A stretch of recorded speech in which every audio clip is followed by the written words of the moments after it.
Ya, hola, hola. Hola, profe, buenos días.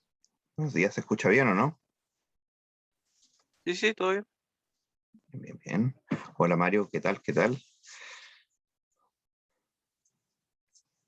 Vamos a ver si se conecta para más. Eh, Esperamos 9:43 y de ahí empezamos con la materia propiamente tal. Yo ya les hablé de lo que significa un ciclo de computador, ¿cierto? La clase pasada.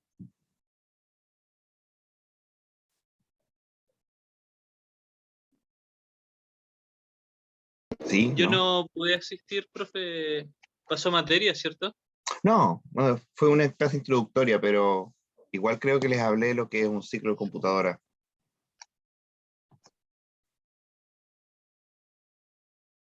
Creo.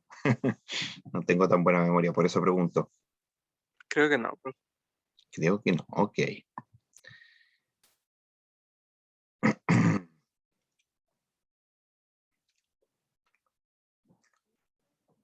Eh, a ver, ¿cómo lo planteo de forma para no gastarme tanto tiempo? Eh,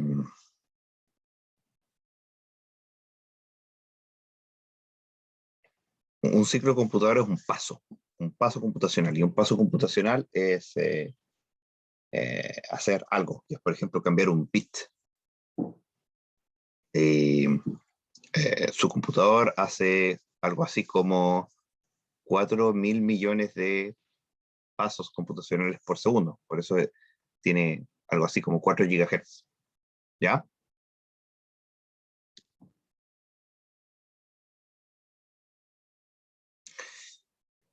Ya, ahí se unió alguien más. Y entonces, joining, ya. Vamos a empezar entonces con contenido. Eh, Tiremos esto para acá arriba. Vamos esto para acá abajo. Vamos a dejar el chat disponible por si acaso no nos falta. Alguien comenta por chat y no por audio. Y vamos a dejar la lista de participantes por si entran más gente. Sé que es temprano, hay poquita gente. Ya, ya, a ver, entonces, nosotros tenemos que partir el curso de análisis y diseño de algoritmos haciendo análisis y después diseño. Por algo se llama así, ¿no? Entonces vamos a partir por analizar un algoritmo. Podría gastar un poco de tiempo en la historia de los algoritmos, en hablarles del Aristóteles, del mínimo común divisor, que fue uno de los primeros algoritmos, la historia de la formalización con Turing y todo eso, pero lo vamos a dejar para más adelante. No, pero Turing creo que ya les conté la historia de Turing en el curso pasado, así que ya está. Así que vamos derechamente a analizar algoritmos. Vamos a iniciar por algo básico. ¿Ustedes saben hacer búsqueda en un arreglo?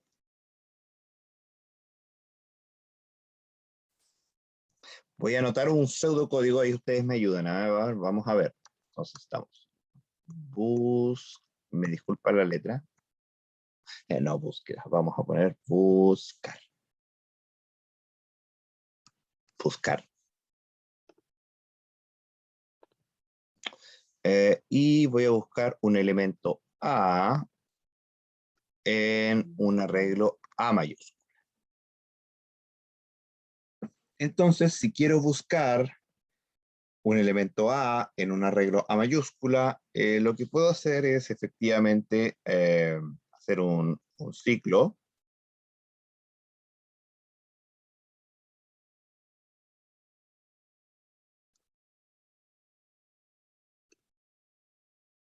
y si es que el elemento que estoy buscando es igual a la posición iterativa en el arreglo, bueno, simplemente lo que hago es retornar, lo voy a poner acá.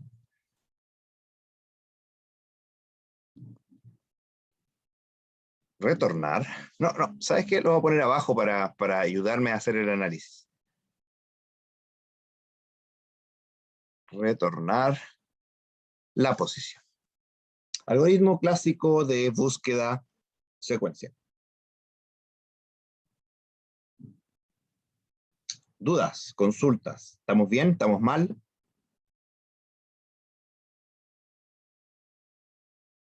Todo correcto. Todo correcto. Perfecto. Chica, profe, yo vengo recién llegando, Es no un- sé, primera clase.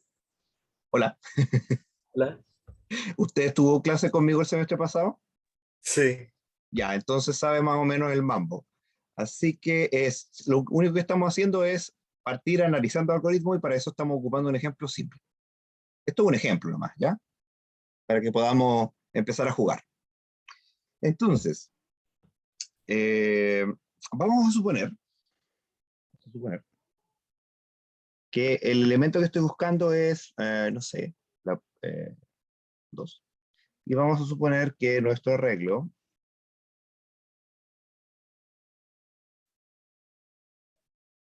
tiene 3, 5, 1, 2, 8, 10, 0 y 7. Voy a escribir mejor el 10 porque no se parece a un 10. Eso parece un más un 10. Entonces, suponiendo que usted tiene el algoritmo de arriba con los datos de abajo, la pregunta es, ¿cuántos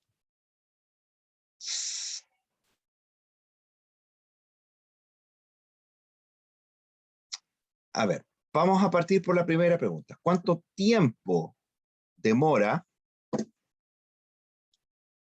en ejecutarse el algoritmo?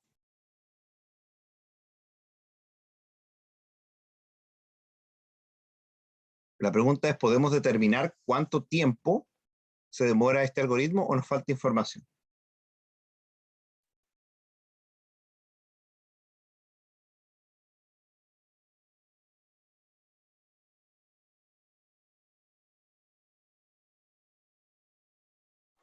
Creo que falta información. ¿Qué información?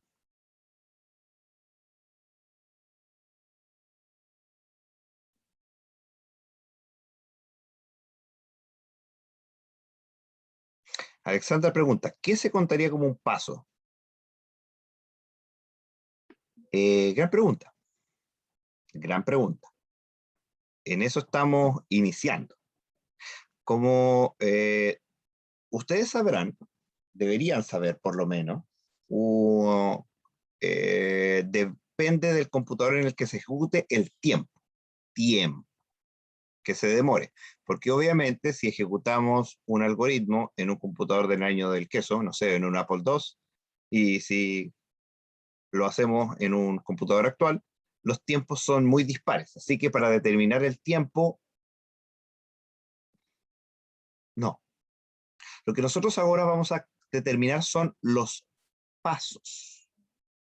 ¿Cuántos pasos toma un algoritmo en ejecutarse? Entonces la pregunta es, dado el algoritmo de arriba y dado los datos de abajo, ¿cuántos pasos me demoro yo en encontrar 2 en el arreglo?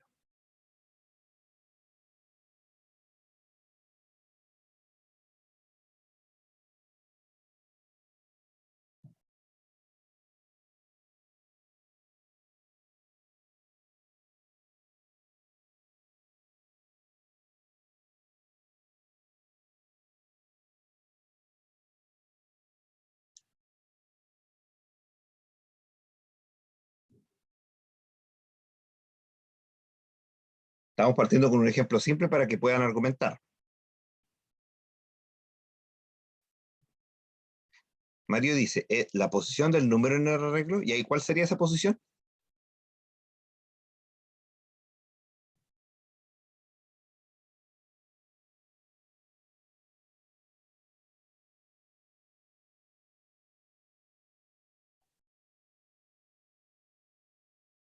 Cuatro. 3. 3 dice Alejandra, 4 dice Mario. A ver, está claro, el índice 3, pero la posición es la cuarta, así que los dos están en lo correcto, pero depende de lo que nosotros queramos obtener. Ya, a ver, vamos a tratar de entender cómo funciona un computador. Un computador funciona ejecutando, o por lo menos en la forma en que nosotros estamos programando, se llama programación por batch o hoy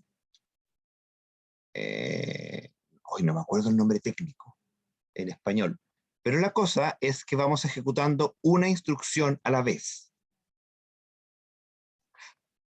Por lo tanto, cada instrucción se tiene que ejecutar primero antes de ejecutar la siguiente.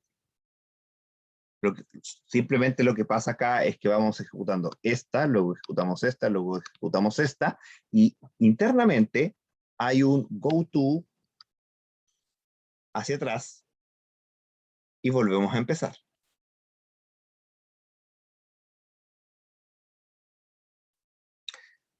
Eso significa que cada instrucción se tiene que ejecutar de manera ordenada. Entonces, lo primero que se ejecuta es esta instrucción, el ciclo for. ¿Cuántos pasos demora el ciclo for en ejecutarse? La instrucción.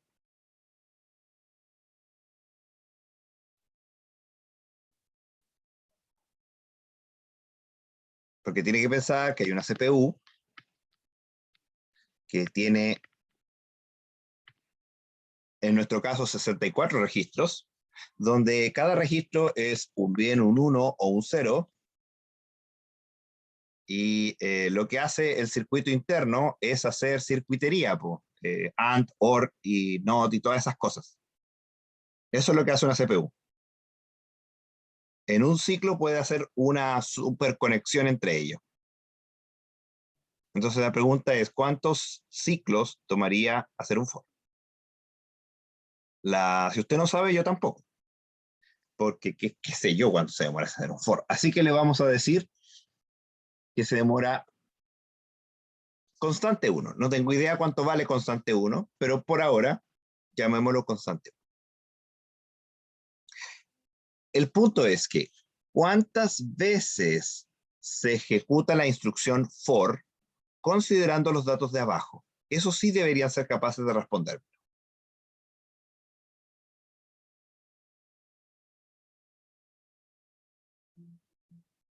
Hasta que encuentre A. Sí, hasta que encuentre A, pero dado los datos de abajo, ¿cuántas veces la instrucción for se ejecutaría? Por favor, recuerde que no hay que tener temor a equivocarse. Miguel dice 4. 4 veces. A ver, vamos a ver, entra la primera vez, da el i igual 0, trata de hacer el if. Luego i igual 1, a ver, i igual 0, i igual 1, i igual 2, 0, 1, 2, i igual 3, y ahí ya debería parar. Así que efectivamente, 4 veces.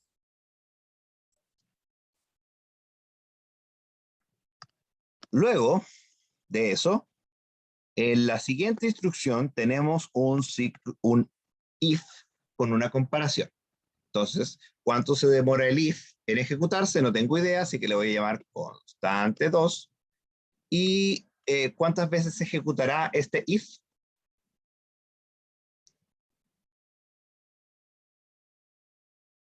También 4. Efectivamente. Y finalmente, constante 3 para el return, que no tengo idea cuánto se demora un return. ¿Y cuántas veces se ejecuta el return para los datos de abajo?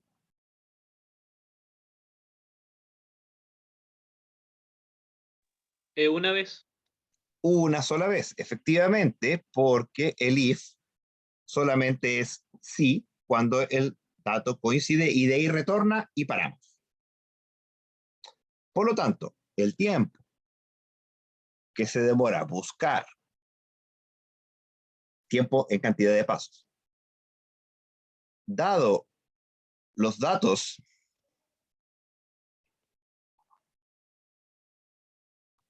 que estamos arriba, es exactamente 4 por C1 más C2, que no tengo idea cuánto valen, pero son,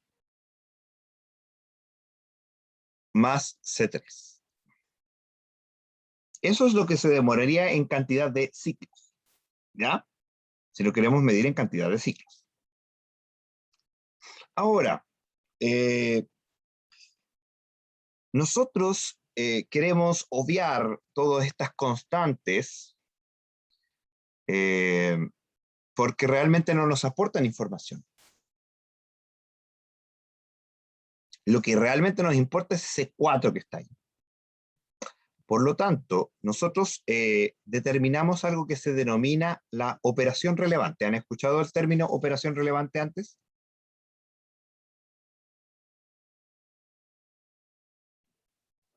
No. Operación relevante es aquella operación, valga la redundancia, que primero tiene más sentido para lo que estamos haciendo y segundo, la que más se ejecuta en el algoritmo que estamos haciendo. Entonces, en este caso que estamos buscando un número en un arreglo, ¿cuál sería la operación relevante?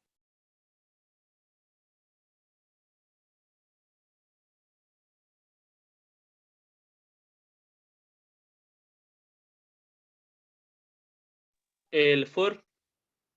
No, el for no es la operación relevante. El for es simplemente un ciclo repetitivo, pero lo que está dentro del for es lo que se hace en el algoritmo. Tiene que pensar que el algoritmo está haciendo algo. Ciclar, claro, varios algoritmos ciclan, pero el algoritmo de búsqueda hace algo en particular. Repite una operación varias veces. El ciclo for permite que esa operación se repita varias veces, pero no es el for. El if, casi, pero no. No es específicamente el if.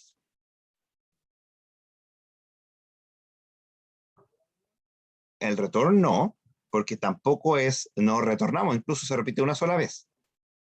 ¿Qué es lo que yo hago cuando busco el número 2 en la casilla 5, por ejemplo? ¿Qué hago para saber si el 2 está en la casilla 5?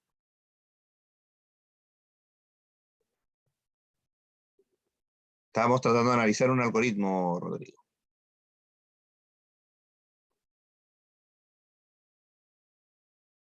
Les pido encarecidamente que lleguen más temprano porque si no se pierden. Comparar. Esto que usted ve aquí es la operación relevante del algoritmo, la comparación. Porque eso es lo que se hace en este algoritmo, comparar el número que estoy buscando con el número actual en el arreglo. Así que, si nosotros consideramos la operación relevante, entonces podemos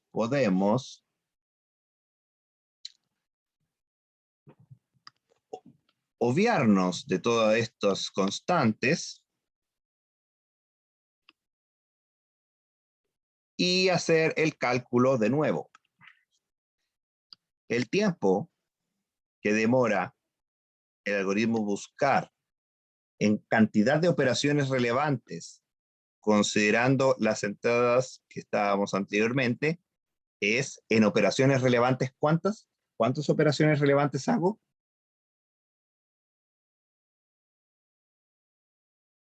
4. 4 operaciones relevantes. Y así nos olvidamos de todas esas constantes, de específicamente los ciclos de computadora, y decimos que efectivamente eso demora 4 comparaciones. Este algoritmo, con los datos de abajo, se demora 4 comparaciones. ¿Cuánto vale una comparación en ciclos computacionales? Depende de cada computador, depende de cada compilador. Pero en general lo que nos importa es ese 4. ¿Ya? Así que en general uno puede responder eso.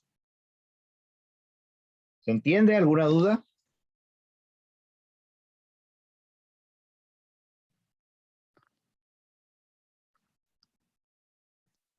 ¿Estamos bien?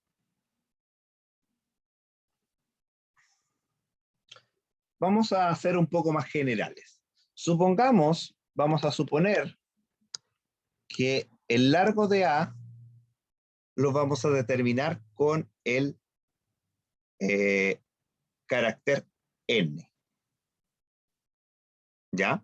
Ese es el largo de A. En el caso que teníamos antes, creo que era 8. No me acuerdo el largo, pero parece que era 8. Ya. Entonces, yo les voy a preguntar, ¿cuántas operaciones relevantes, considerando que la entrada es de tamaño n, tomaría el mejor posible caso? O sea, ¿cuál, primero, es el caso que se demoraría menos en ejecutarse, considerando cualquier entrada, no la entrada que teníamos antes en particular, de cualquier largo?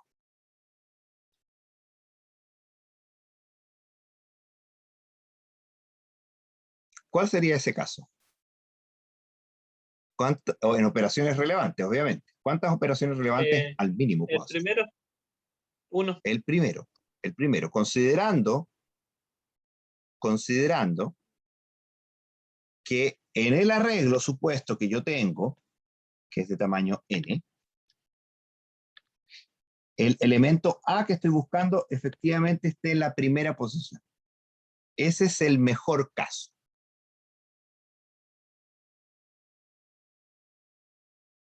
No, no es 0. No pueden hacerse 0 operaciones relevantes en este caso.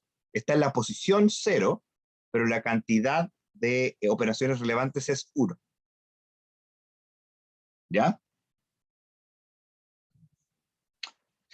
Yendo por el mismo caso, ¿cuál sería el peor caso?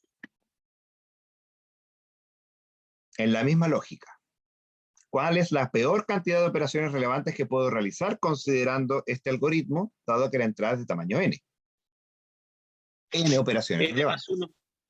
No, es Puede n. que, Es ¿y si no n, no está? es n más 1.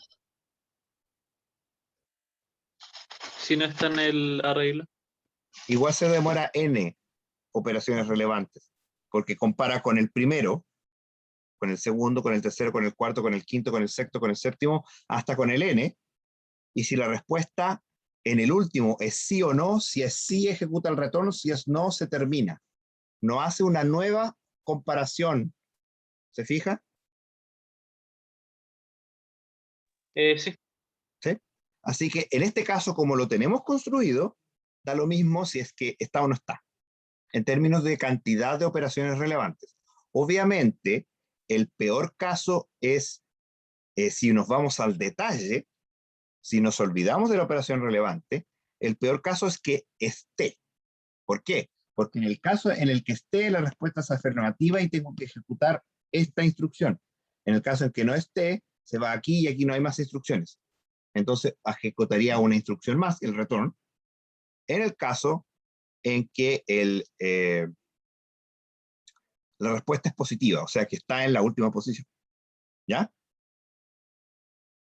Y ahora viene la pregunta que es un poco más truculenta.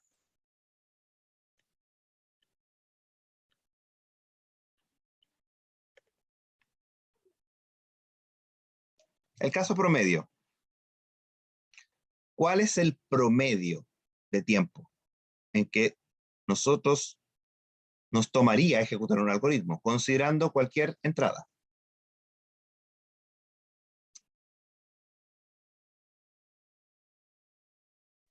Yo diría que podría ser que estuviera por la mitad, pero dependiera de la Ya. dispersión de los datos. Ok. Y eso implica entonces, ¿cuántas operaciones relevantes? No sé, la mitad. La mitad. La mitad. Entonces, don José dice n medios, porque esa es la mitad. ¿Alguien más tiene alguna respuesta? 1 más n medios. Dice aquí Benjamín, me parece mucho.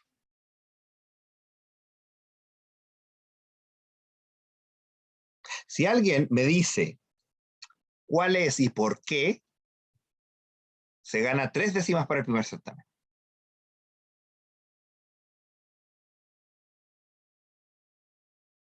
¿Puedes repetir la pregunta? ¿Cuál es el tiempo, cantidad de operaciones relevantes promedio que se tomaría considerando cualquier entrada?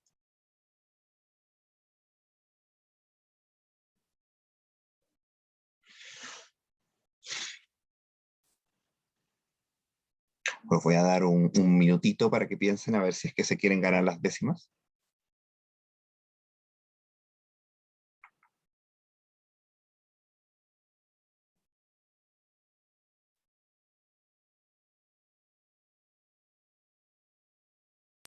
¿Un en el partido 2? No.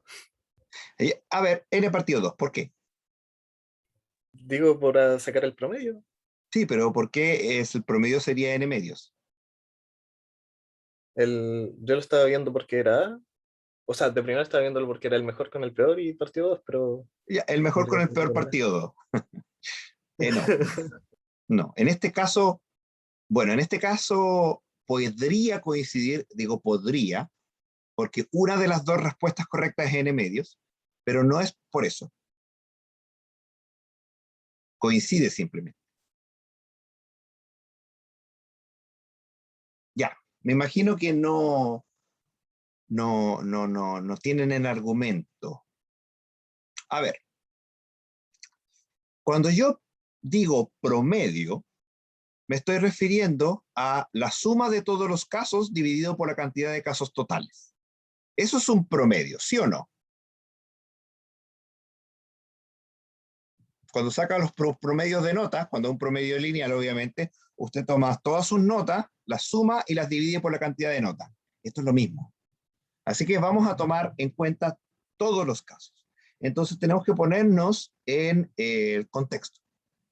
¿Cuáles son todos los casos? Si estamos hablando aquí en general, estamos hablando que puede ser cualquier...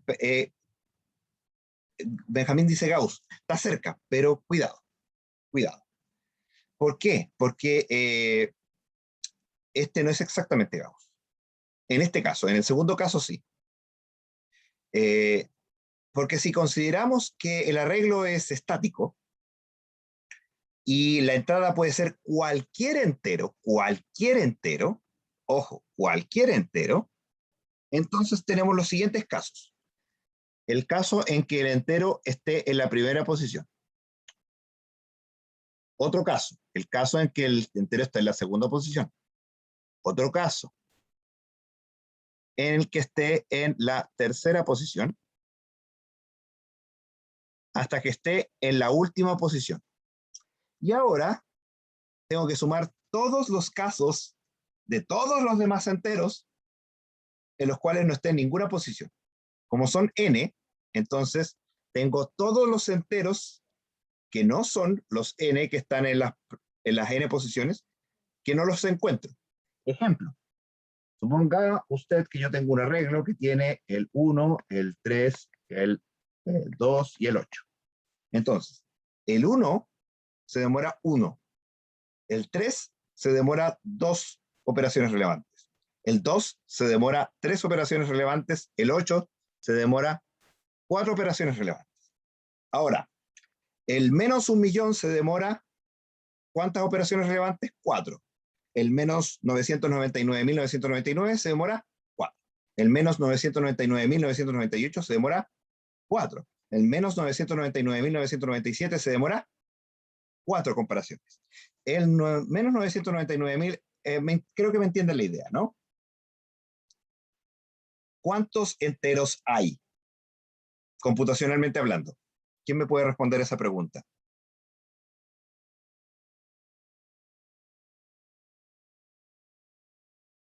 Es un número primo, creo que es 2 elevado a la 32.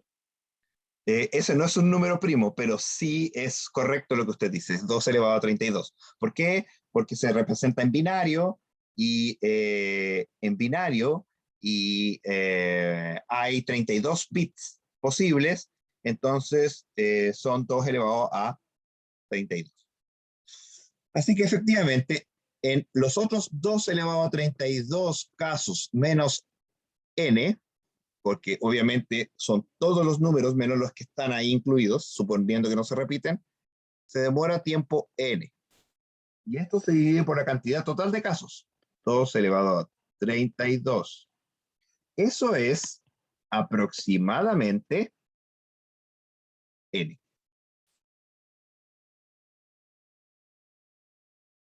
Porque fíjese, en casi todos los casos se va a demorar n, que es fallar n comparaciones. Y solo en los casos donde el entero está en el arreglo, se va a demorar menos. Y esos son tan poquitos en comparación con todo el otro universo que en realidad no tienen ningún peso. ¿Se comprende?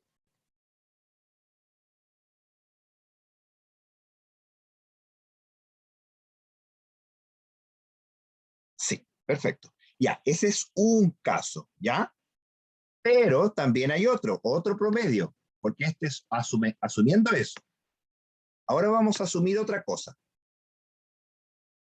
Vamos a asumir de que el número que estamos buscando siempre está en el arreglo. O sea, yo sé de antemano, yo sé que los números que están en el arreglo, simplemente no sé dónde están en el arreglo, no sé el orden en el que están en el arreglo. Así que siempre que yo pregunto, lo voy a encontrar. ¿Dónde? No tengo idea.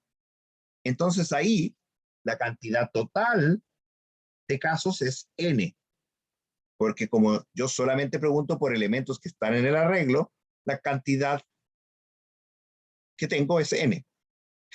Entonces, uno se demora 1, el otro se demora 2, el otro se demora 3, hasta n. Y ahí acabamos. Porque como yo sé que está en el arreglo, no puedo preguntar más. Ahí sí tenemos sumatoria desde i igual 1 hasta n de i partido por n. Esto de acá arriba, como dice Benjamín, es Gauss. ¿Cuál es el resultado de eso de ahí arriba? ¿Alguien que me pueda ayudar?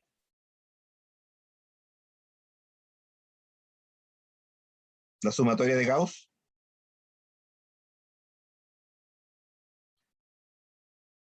Voy a preguntarlo. ¿Quién no sabe lo que es la sumatoria de Gauss? ¿Quién no conoce esa historia?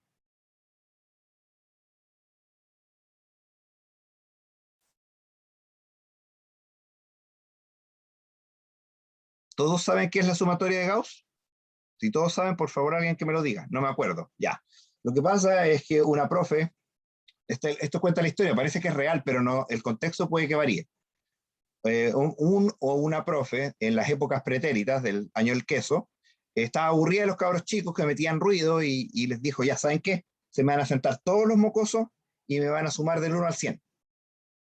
Entonces la profe, esperando por lo menos tener unos 10 minutos de tranquilidad, o el profe, se sentó en su escritorio para que se le pasara el dolor de cabeza y en menos de un minuto, un joven Gauss de 7 años, creo que era, supuestamente dice la historia, llegó y le pasó la respuesta, 5050. El docente o la docente quedó con cara de extrañado y empezó a hacer la suma, se demoró un poco y efectivamente era 5050. Le dijo, ya, a ver, pero usted, ¿cómo tuvo el resultado? ¿Lo tenía de antes? ¿Cómo es posible? No, no, profe, mire, 1 más 100, 101. 2 más 99, 101. 3 más 98, 101. Entonces es 101 por la mitad. 101 por 50, 5050. La sumatoria de Gauss. Por lo tanto, siempre que quiera sumar del 1 al lo que sea, es lo que sea más 1 por lo que sea a la mitad. En otras palabras, en este caso, n medios por n más 1. Eso es Gauss. Si no se acuerda, simplemente vaya a sumatorias de Wikipedia y se olvidó, porque a mí me importa un rábano que se aprendan las cosas de memoria, acuérdese. Como esto lo dividimos por la cantidad total de casos, esto es n más 1 partido por 2. Bueno, claro, y después la profe lo sí. Eso. Entonces, por ahí el que decía, profe, es que es el peor, el mejor y el peor caso, y lo dividen por 2. El resultado era exactamente el mismo, si es cierto, pero fue una coincidencia. Generalmente el promedio no se calcula así. En este caso, como es lineal, se puede. ¿Ya? ¿Alguna duda o consulta de lo que vimos hoy día?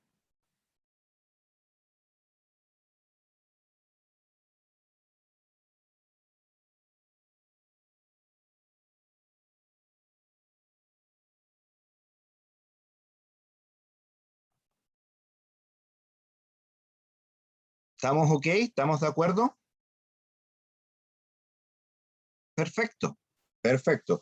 Eh, eh, nosotros tenemos que analizar algoritmos. Claro, este análisis es bastante simple, así que vamos a ir complejizando las cosas clase a clase y vamos a necesitar algunas herramientas matemáticas adicionales que vamos a ir viendo a medida de que las vayamos necesitando. Eso es por hoy. Mañana vamos a analizar búsqueda binaria, que es un poco más complejo en análisis que acá. Y ya la otra semana deberíamos poder partir con herramientas complejas para el análisis de algoritmos, como lo es la notación asintótica. Complejo, no es complejo, pero son más complicadas que lo simple, entonces por eso le digo compleja, pero no es que sean complejas en sí mismas. Eso, pues pónganme presente por favor en el chat, si son tan amables, aquel que esté con un nombre escrito que no corresponda a su nombre de verdad, por favor me pone presente su apellido, por ejemplo, creo que había un portátil por ahí, me pone presente con su nombre, para que yo pueda hacer el registro. Insisto, yo no paso materia, no paso lista, usted sabe, pero necesito hacer esto para el análisis de Big Data de la universidad. Me lo exigen, así que por favor, hágame el favor de poner presente con su apellido cuando no tenga el nombre en su seudónimo del chat, ¿ya? Y con eso, ahí ya si puso su presente, ya puede retirarse con tranquilidad. Profe, ¿Sí? ¿mañana hay clase o no? Sí, claro, porque no habría. Bueno, ¿Hay alguna razón que desconozca por el cual no podría no haber no es clases que mañana? como pensé que era el laboratorio, todavía faltaba pasar materia. No. Son 2 clases teóricas a la semana. Creo que deberíamos tener práctica. Uy, creo que tengo que postular a un practicante y creo que ya se me pasó el tiempo que chuta, voy a tener que verlo. Voy a tener que verlo, se me había olvidado. Ya, eso es todo por hoy. Que estén muy bien. Chao, profe, gracias. Chao, chao a ustedes. Gracias. Chao, profe, nos vemos. Chao. Chao, profe. Chao. Chao.